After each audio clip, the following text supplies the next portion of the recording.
Okay sa yan?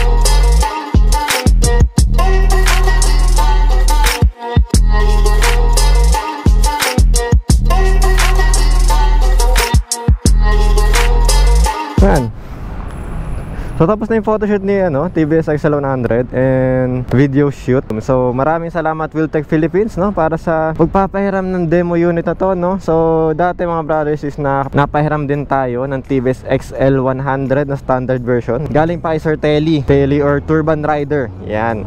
So this time Wiltech Philippines. Yan. So maraming salamat Wiltech, Sir Sunny, para sa demo unit na to na XL100, no, premium. So ngayon mga brothers is pag-uusapan natin yung mga nabago dito. Kumbaga parang kung dati okay na siya, mas okay pa siya ngayon. Para sa naman sa premium version ngayon, kung ako tatanungin nyo kung magkakaroon ako ng TVS XL100, which is gustong gusto ko nga naman para sa mother ko, so mas kukunin ko na or mas pipiliin ko na itong TVS XL100 premium. So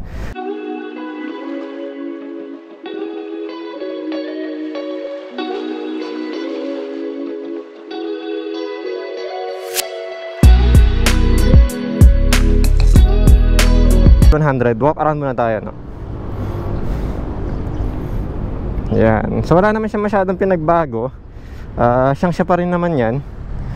Kaya naging premium to mga brothers. Kung dati naka-halogen lang siya na headlight, ngayon may additional na siya, which is yung LED light. So mas mas okay na sa gabi. So pwede mo rin siyang palitan dito sa kanyang switch, dito sa may handlebar. Yan. So taas nyo lang yan. Pupunta naman siya sa halogen light. Yan, which is yung light bulb. Then siya naging premium dahil dito. Isa din to sa charging port. So ngayon, mas more convenient na siya para sa mga nagbabiyahe talaga. So testingin natin. Meron ako ditong dala-dala na cord. So syempre, kailangan nakabukas yung motor. Naka-on yung engine niya para makapag-charge kayo. So bagay na bagay ito pagka may mga may mga biyahe or nagdalala move or grab kayo or kayo ay rider courier. So ayan. Yan, makikita niya, nagcha-charge na.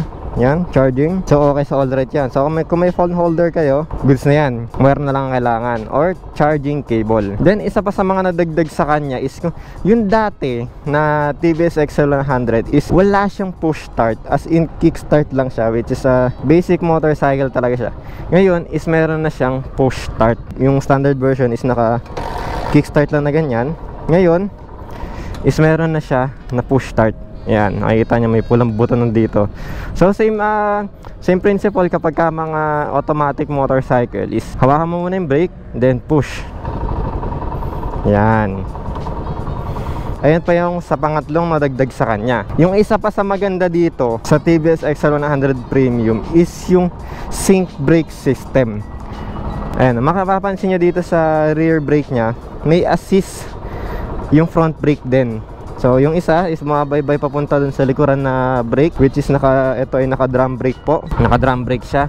So ngayon kapag pinras mo yun sa likuran na brakes, ayan, gagalaw din ho yung nasa may harapan. Gagalaw din ho siya. Mag-a-assist siya doon sa harapan. Pero syempre iba pa rin talaga pagka ginagawa mo front and rear brake, di ba? Ingat pa rin naman syempre sa pagbe-brake. Ganun pa rin siya. Same pa rin naman siya sa standard version. Kaya ang pinakatakil lang natin dito is yung mga additional components or mga additional safety niya and convenience para sa which is yung yung charging port. Tapos for additional safety is yung sync brake system. So yan, TVS XL100 utility motorcycle, or pwede yung service mo sa pang-dyan lang, or pwede mo rin naman syempre biyahe. Napanood ko nga dati yung video ni Sir Telly Buhay is nag-tour pa siya. Talagang biniyahe niya at binakbak niya talaga itong si TVS XL100. So yan mga brothers, natakal ko na sa inyo yung mga additional features ni TVS XL100. Ngayon, pag-uusapan naman natin yung performance niya. So, ganun pa rin naman siya.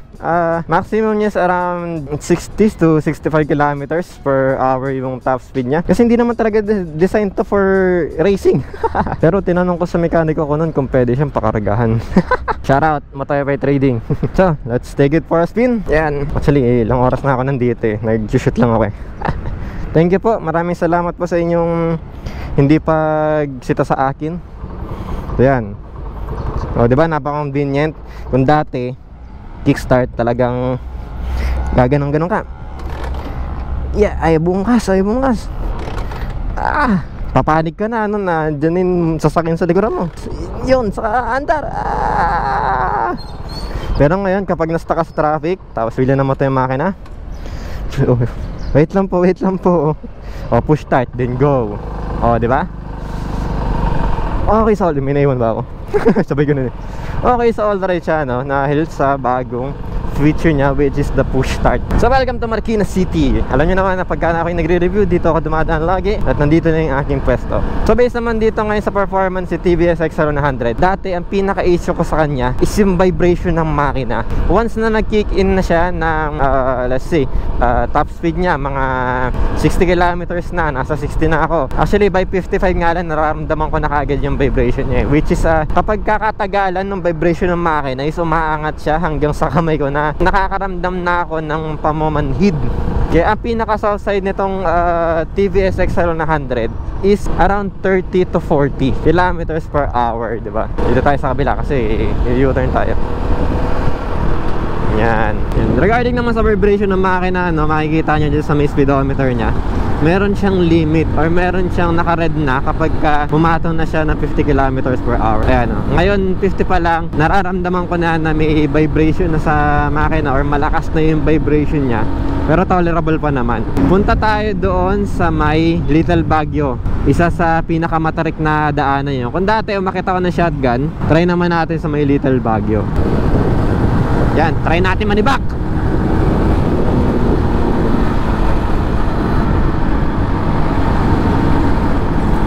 Sabihin nito mga sasakyan na to, grabe naman itong motor na to, liit-liit. Nakikipagsabayan, sensya na po, kargado yung rider.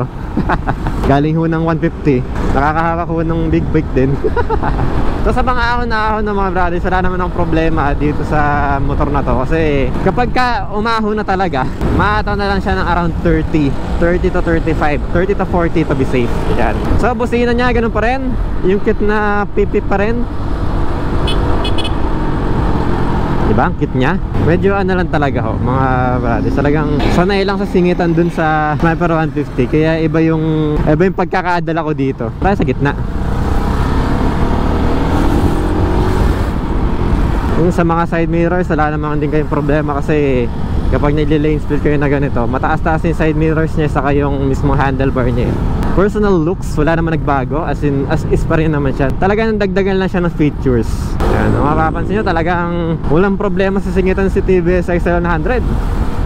Ganun dati, kung yung standard version is dinaan lang natin sa mga matinding ahonan ngayon talaga makikita nyo sa lane splitting moments itong TVS XL100, no? Yun nga lang asahan nyo kapag may mga dala na kayo na mabibigat is babagal na siya kasi mabigat yung dala nyo more than your weight pero ang kagandaan sa kanya, kahit sa liit niya, kinakaya niya, kayang-kaya ng motor, kayang-kaya ng makina niya. So wag nyo nang asahan talaga sa ano na to, no? Kung maghahangad kayo ng mabilis na motor, doon kayo sa high displacement motorcycle, 125, 150 pataas. Pero to ay design talaga for utility vehicle, pang service talaga, na reliable sa tibay niya. Talagang ano lang, pamote lang talaga yung rider na gumagamit ngayon. Pag nagagawi kayo ho dito sa daanan na to, no, ingat lang ho kayo dito sa may bandang kanan kasi may may malaking pothole na dalawa, isang manhole saka pothole. Yan. So ingat lang po.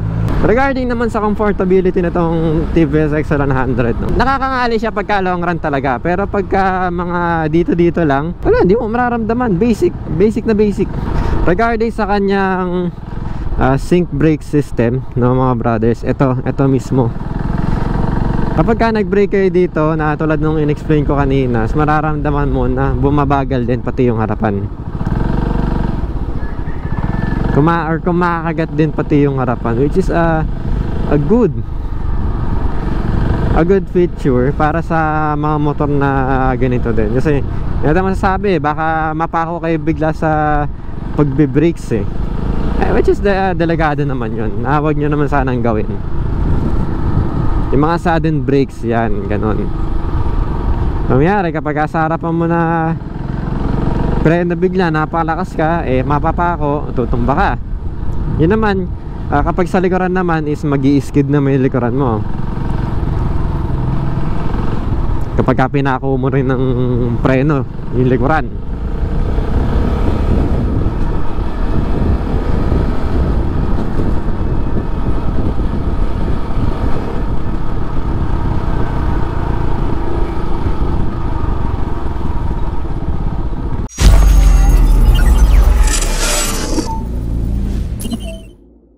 So ngayon is pababa muna tayo ng Little Baguio. Nakita nyo mamaya. Tapos tignan natin yung full potential ng motor na to sa ahunan. Although na-test ko naman na siya dun sa shotgun, pero iba pa rin talaga yung mga matatarik na daanan. Isa pa sana dito sa TVS X100 is magkaroon sana siya ng gas gauge. Kasi nagkaroon na isang moment na talaga nakalimutan ko na pagasan to. Ayun, tulak-tulak ako. Ito ang Little Baguio. Kung tawagin ko dito sa Marikina na to. Part ng Quezon City. Ingat lang at matarik masyado.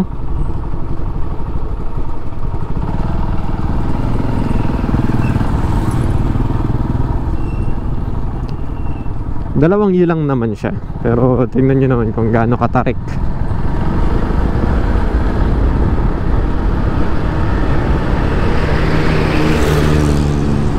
So yan, so try natin ulit akyat. Dahil tayo ay nag-experiment, papakita ko sa inyo. Yan, akyat tayo ulit. Kita nyo yung bilis niya.